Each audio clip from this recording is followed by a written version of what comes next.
저는 지금 영산대학교, 여러분들 들어봤는지 모르겠는데, 부산은 아니고요. 양산에 있는 영산대학교에서 지금 간호학과 학생들 대상으로 강의를 하고 있습니다. 그래서 영산대학교에서 제가 교수로 지금 재직하고 있고요.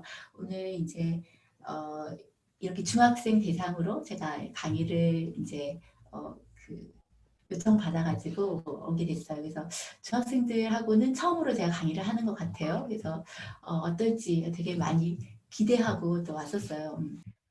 자, 슬라이드 한 장 넘겨볼게요. 그래서 오늘의 이 아젠다 제가 키워드를 이렇게 한번 정해봤어요. 감염병, 그리고 바이러스, 또 코비드 19, 또 포스트 코비드 19. 그리고 Q&A 같은 경우는 제가 앞전에 오늘 수업이 진행되기 전에 제가 여기 선생님, 계신 선생님한테 조금 퀘션이 있으면 좀 받아달라고 요청을 했었거든요. 학생들이 질문을 좀 줬어요. 그래서 거기에 대한 것들 제가 이렇게 강의 진행하면서 중간중간에 넣어서 같이 또 얘기하는 시간 만들어 볼게요, 제가. 자, 그러면 이렇게 우리가 오늘 한번 같이 얘기를 해봤으면 좋겠어요. 괜찮을까요, 여러분들? 괜찮을까요? 마이크 마이크 켜주시고요. 기기를 그냥 진행을 네, 그냥 하죠. 네. 자, 그러면 자, 제일 처음에 이제 감염병이라는 게 뭘까? 여러분 감염병이라는 거 얘기 아마 다 들어보셨죠? 감염병이라는 거는 예전에 여러분들 뭐 전염병, 우리가 보통 흔히 전염병이라고 많이 얘기를 하다가 이제는 감염병이라고 이제 우리가 얘기를 하죠. 그럼 감염병이 뭘까 해서 우선 제가 정의를 한번 적어봤어요, 여러분들.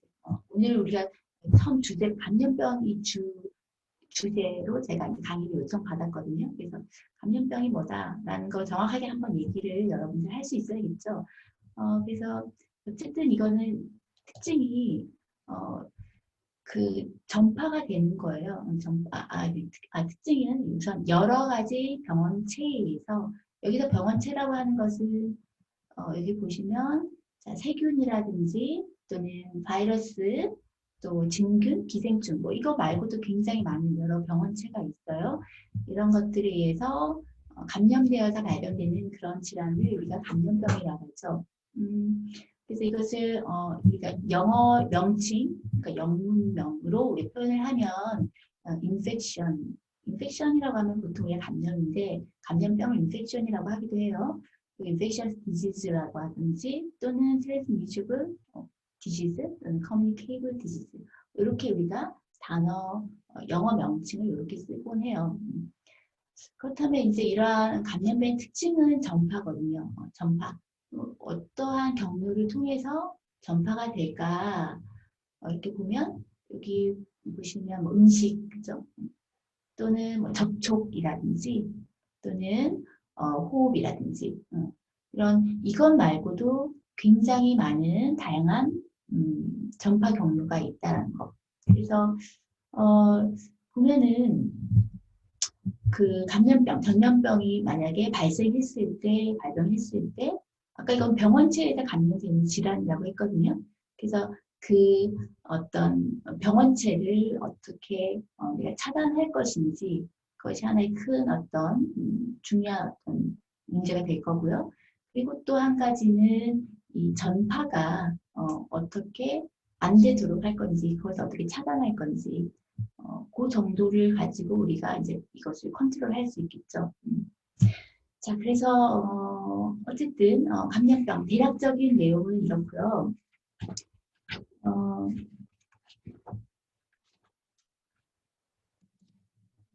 잠깐 그러면 다음 슬라이드 제가 한번 넘겨볼게요.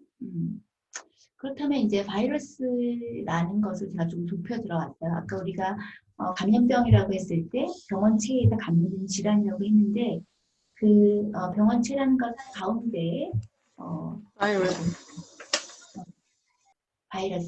바이러스가 중간에 포함되어 있었죠. 지금 우리가 코비드 19도 이 바이러스에 의해서 어떤 문제가 나타나는 이 디지즈죠.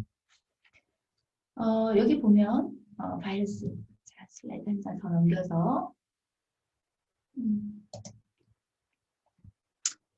바이러스는 보통 이제 19세기에 이 바이러스가 발견되기 시작했죠. 보통 이제 뭐라고 얘기할 건가 굉장히 이제 뭐 많은 고민을 했었어요, 학자들이. 자, 그런데 이것은 생물도 아니고, 즉 살아있는 어떤 것도 아니고, 그렇다고 또 무생물도 아니고, 그래서 그 중간적인 존재라고 이렇게 이렇게 뭐 딱 정확한 어떤 정의를 명명할 정의를 할 수 있기보다는 이 정도로 보통 얘기를 해요. 그래서 생물과 무생물의 중간적인 존재를 우리가 바이러스라고 한다라고 하는데, 그렇다면 이제 그것이 무슨 의미인지 제가 조금 이따가 같이 설명을 할 거고요. 자, 그래서 이 코로나 바이러스라고 하면 굉장히 이제 그 안에서도 종류가 많이 있고 다양한 질환들을 일으켜요. 자, 코로나 바이러스의 우선 종류를 잠깐 보면, 자, 코로나 바이러스 종류를 보면 우리가 여러분들 아마 코비드 19 지금 우리가 겪고 있는 거죠. 여러분들 우리가 지금 현재 겪고 있는 건데, 앞전에 사스라든지 또는 메르스라든지 이러한 질환들이 완전 대유행을 하고 한번 지나갔었거든요. 아마 여러분들은 이거 겪지 않았죠, 그죠? 지금 이제 중학생이니까. 자, 그래서 이제 이 사스 코로나 바이러스라는 어떤 바이러스가 사스를 일으켰고, 그리고 또 메르스 코로나 바이러스라고 하는 것이 메르스를 일으켰고, 그리고 또 이 사스 코로나 바이러스 2라고 하는 바이러스가 코비드 19을 지금 일으키고 있는 거예요. 즉 다시 말하면 이 코로나 바이러스라고 했을 때 굉장히 종류가 많은데, 그 중에서 사스 코로나 바이러스, 메르스 코로나 바이러스, 사스 코로나 바이러스 2, 이것은 이 사스 코로나 바이러스랑 닮았다라고 해서 여기에 그냥 이를 붙인 거예요. 어쨌든 이 사스 코로나 바이러스 2가 코비드 19을 일으킨다는 거죠. 근데 얘들 코로나 바이러스의 모양들을 보니까, 자, 아까 그 왕관 모양, 뾰족뾰족한 돌기, 이런 것들이 굉장히 특징적으로 나타난다는 거죠. 여기서 지금 보면, 그래서 코비드 19이란 아까 코로나 바이러스 종류 굉장히 많이 있었어요, 그죠? 사스 코로나 바이러스 또는 뭐 메르스 코로나 바이러스, 또 사스 코로나 바이러스 2, 뭐 이런 것들. 근데 이 사스 코로나 바이러스 2가 즉 다시 말하면 코비드 19을 일으키는 감염 그 바이러스라고 보면 되는 거예요. 이 코비드 19의 어떤 우리 용어를 잠깐 살펴보면, 자, 이렇게 지금 우리가 앞전에 뭐 우한폐렴 처음에 이렇게 불렸었죠. 그런데 이제 우리가 WHO에서 이렇게 지금 이제 코비드 19이라고 확정하자라고 이제 얘기를 시작이 된 거죠. 그래서 코로나 바이러스의 CO, 그러니까 코로나의 CO, 그리고 바이러스의 VI, 디지즈라고 하는 것은 질병이거든요. 그래서 거기에서의 D, 그리고 2019년 중에 19를 따서 코비드 19이라고 이름 붙이자라고 했어요. 그래서 코로나라는 것은 코로나 되어져 있죠. 코로나라는 것은 라틴어인데 이거는 왕관이라는 얘기거든요.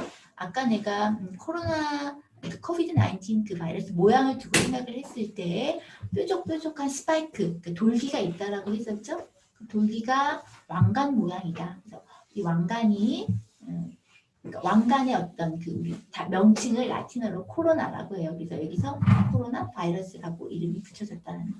그래서 이 코로나 바이러스의 명명은 이렇게 지어졌다는 거예요. 여러분들 한번 살펴보면 되겠고, 자, 이거 예방 위해서 그 기억해야 되는 행동 수칙.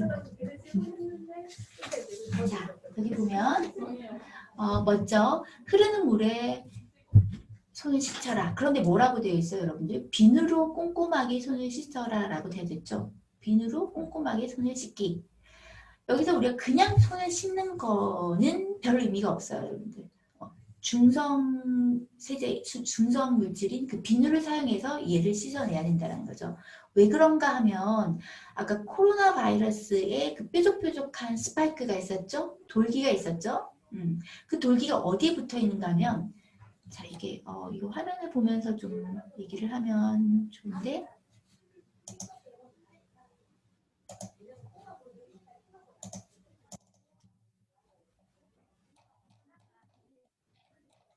여기 잠깐 넘겨볼까? 여기 돌기가 붙어 있는데 이 돌기가 붙어 있는 여기 이제 겉에 막이 가쪽을 둘러싸고 있는 막은 어떤 성분인가 하면 이 지방지 성분이에요. 미끌미끌한 지방지 성분이에요. 그래서 얘는 그냥 씻으면 이게 잘 안 씻긴다는 거죠. 근데 우리가 비누를 사용해서 씻으면 자, 이 막 자체가 파괴가 된다는 거죠. 막 자체가 파괴된다는 말은 이 막에 붙어야 되는 돌기가 없어진다는 거죠. 그렇다면 다시 또 우리가 얘기를 하면 이 빨간색 돌기가 없어진다는 것은 다시 말하면 내 몸에 들어왔을 때 이 ACE2라는 효소하고 붙는 게 빨간색 돌기였잖아요. 스파이크였잖아요. 이 돌기가 없어지니까 내 몸에 얘가 들어올 수 없다는 거죠. 그래서 이 막을 없애주는 게 굉장히 중요한데 얘가 지방 성분으로 되어 있기 때문에 그냥 손을 씻지 말고 비누로 해서 손을 씻는 것이 중요하다는 거죠. 그래서 이제 질병관리본부에서 이런 말이 있어요. 바이러스 예방이라는 것은 예방이라고 했을 때 이거 바이러스를 치료하는 것이 중요한 것이 아니라 그러니까 예방이 굉장히 중요하다는 거죠. 그래서 손 씻는 방법 여러분들 이거 알겠지만 영상이 아마 굉장히 소개가 많이 돼서 알 거예요. 그렇지만 여러분들 잠깐 한번 볼까요? 보기 전에 여기 밑에 뭐라고 해놨는가 하면 손바닥 씻고 그리고 손등 씻고 또 손가락 또 두 손 모아서 씻기 그리고 엄지손가락 손톱 밑 씻기 요거 절차 6단계를 여러분들 꼭 스텝으로 갖추어서 지켜야지 우리가 이 의미가 있다는 거죠. 손 씻기. 이렇게 하다 보면 30초 금방 지나갑니다. 그 다음에 이제 여기 보면 이거는 이제 뭔가 하면 코로나 이후에 한국 사회가 어떻게 변할 건가? 여러분 궁금하죠? 저는 진짜 정말 궁금하거든요. 특히나 이제 의료계의 변화는 너무 빠르고 너무 방대하기 때문에 이것이 우리 사회에 어떤 영향을 미칠까? 굉장히 궁금한데 이거 여러분 잠깐 보면 이 사이트 굉장히 좋더라고요. 여러분 한번 나중에 들어가 보시면 이 정보 말고도 굉장히 다양한 걸 좀 볼 수가 있어요. 자, 이거는 이제 여러 세계 석학들한테 질문을 받는 거고요. 이거 같은 경우는 우리나라에 대해서 어떠한 문화를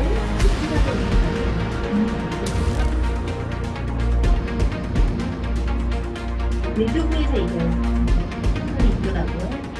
보시면 아주 좋은 정보들이 나옵니다.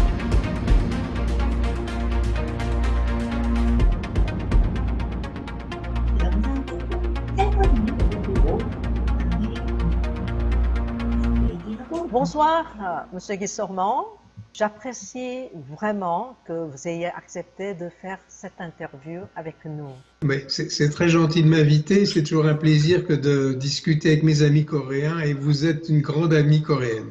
Aujourd'hui, je voudrais vraiment discuter avec vous et connaître vos idées concernant les énormes changements que l'humanité traverse actuellement, votre perspective sur les prochains changements auxquels nous serons confrontés après avoir surmonté le problème du Covid-19. Le grand événement, c'est la prise de conscience mondiale de ce que nos destins étaient interdépendants. C'est-à-dire nous dépendons de notre voisin et puis d'un pays à l'autre, nous sommes totalement interdépendants. C'est-à-dire que je pense que l'humanité tout entière a pris le sentiment de cette unité. Il y a eu dans le monde auparavant des pandémies. C'est pas la première fois dans l'histoire de l'humanité. C'est la première pandémie à l'époque de Internet et 제가 여기 보면 제가 키워드를 좀 적어놨어요. 이 영상에서 말하고 싶은 것은 그러니까 우리나라를 어떻게 보느냐라고 했을 때 그 연대의식을 얘기를 했었어요.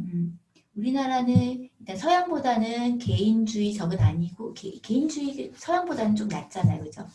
그래서 나라의 어떤 연대의식 지금은 이제 우리가 이게 2차 확산이 되면서 조금 무너졌지만 처음에 우리 이 코비드 19 들어왔을 때 굉장히 대처를 잘했었거든요.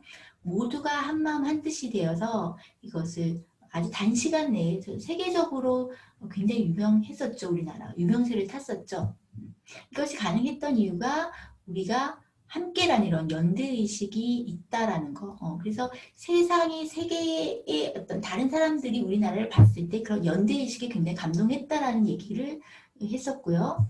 그리고 또 이제 더 이상 이게 우리가 개인주의적보다는 이런 연대의식, 상호의존적 이런 마인드가 꼭 필요하다라는 거. 그리고 이분이 말씀하시기를 한국이 그전에는 우리가 어떤 뭐 K-팝이라든지 이런 대중문화를 가지고 한국을 좀 알렸었잖아요. 그죠? 그런데 이번 이 코비드 19을 기점으로 어떤 사회적인 문제들을 가지고 우리나라를 세계에 알렸다는 거죠. 그래서 지금 2차 이렇게 확산되는 상황인데 이것 역시 여러분 우리가 같이 합심이 되어서 이것을 이겨내야 된다는 거 제가 계속 강조하고 있는 부분이에요. 그래서 이 토론 내용 보면 굉장히 재밌는데 지금 시간이 좀 많이 지날 것 같아서 그냥 제가 스탑 시켰어요. 그래서 어쨌든 여러분들 제가 얘기하고 싶은 것은 이런 국제적인 이슈, 그 다음에 또 그러니까 세계가 우리나라를 어떻게 보는지 또는 이러한 큰 범위 안에서 여러분들 생각을 계속 좀 해나갔으면 좋겠어요. 자, 그래서 질문 뭐 이 정도 해서 좀 제가 마무리할 거고요. 오늘 시간이 조금 많이 지났는데 여러분들 뭐 강의가 어땠는지 모르겠어요. 제가 일단 좀 도움이 됐으면 좋겠고 다음에 또 이제 우리가 한번 만날 기회가 있을지 모르겠으나 만나면 저는 여러분들 얼굴 모르지만 여러분들은 제 얼굴 잘 알잖아요. 그죠? 혹시라도 만약에 만나면 꼭 한번 같이 인사를 해주면 좋겠고요. 자, 그래서 오늘 여기까지 강의하고 제가 마치도록 할게요. 여러분들 모두 건강 주의하고요. 주의하고 또 주의해도 이건 아무리 강조해도 지나치지 않는다라는 거 제가 얘기를 할게요. 그리고 여러분들 꼭 자기에 대한 고민 많이 해보시길 바랍니다. 자, 그러면 오늘 강의 여기까지 하고 마치도록 하겠습니다. 감사합니다.